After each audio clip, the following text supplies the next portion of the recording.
Before we even start, I'm telling you right now, this video is probably going to offend a few people. If you think you can fix serious behavior with treats, distraction, and being nice all the time, you're not going to like this. Because I'm going to break down exactly why your dog isn't improving and what actually needs to happen to fix it. What am I saying? Here's the breakdown. Tune in.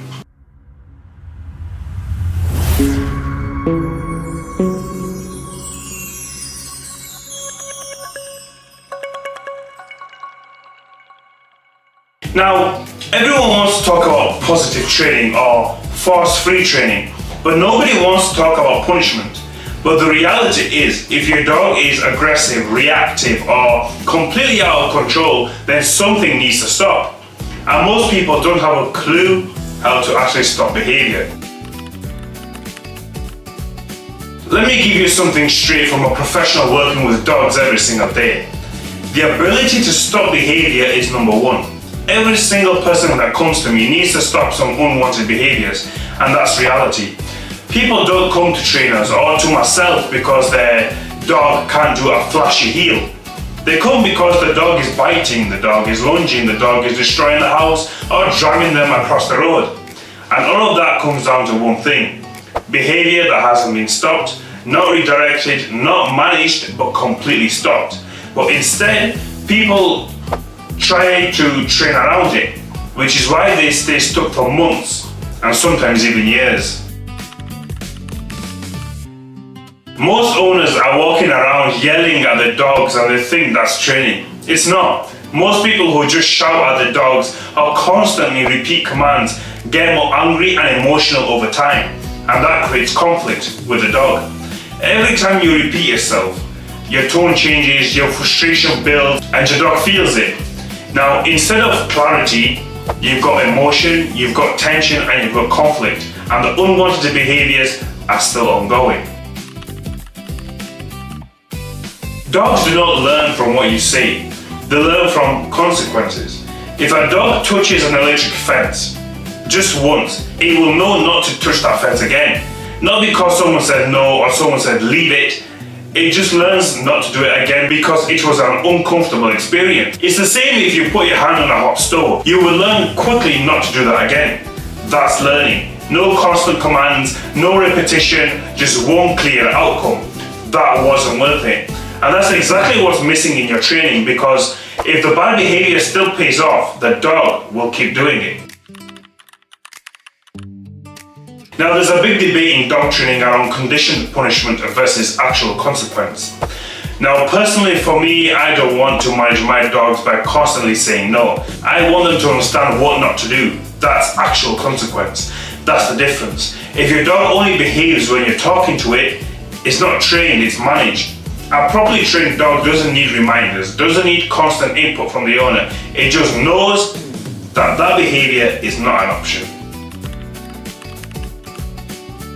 This is the part that completely flips people's understanding.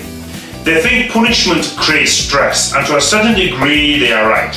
When a punishment is delivered to a dog, they are stressed in the moment. But once the dog understands that that behavior is not wanted or is wrong, then it often creates calmness because you've removed the chaos.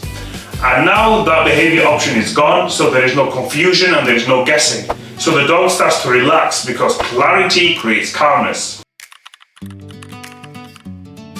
Here's where people go completely wrong. They think I'll just reward better behaviors and the unwanted behaviors will eventually fade away. But some behaviors are already self-rewarding, such as chasing, barking, aggression, and destruction. And the reality is you can't stop self-rewarding behavior with sunshine and fairy farts. You can't out-reward a squirrel, you can't out-reward adrenaline. If the dog loves doing the unwanted behavior, there has to be a downside or a consequence for that behavior, or otherwise the dog will just keep choosing it. And let's actually clear something up properly, because this is where people get emotional. Punishment isn't something you should want to do. If you're sat there thinking, yeah, I can't wait to correct my dog today, then mate, you've got bigger problems than the dog. That's not what this is about. But on the flip side, pretending you never need punishment is where people stay stuck for years. But the reality is some behaviours do not go away with treats, toys and positive vibes. They just don't. Do you think a bit of chicken is going to override intense aggression and reactivity? Good luck with that. Now, let's talk about tools, because this is where the internet completely loses its mind. Prong collars, e-collars, slip leads. Everyone acts like these are evil, but they're not. They're just communication tools. If they are used properly, they create clarity faster than anything else. But if used badly and without professional help, then yeah, they can cause some problems. Same as literally anything. You can mess up a dog with food just as easily, but you don't see people crying about that on TikTok. But here's the bit no one wants to say out loud.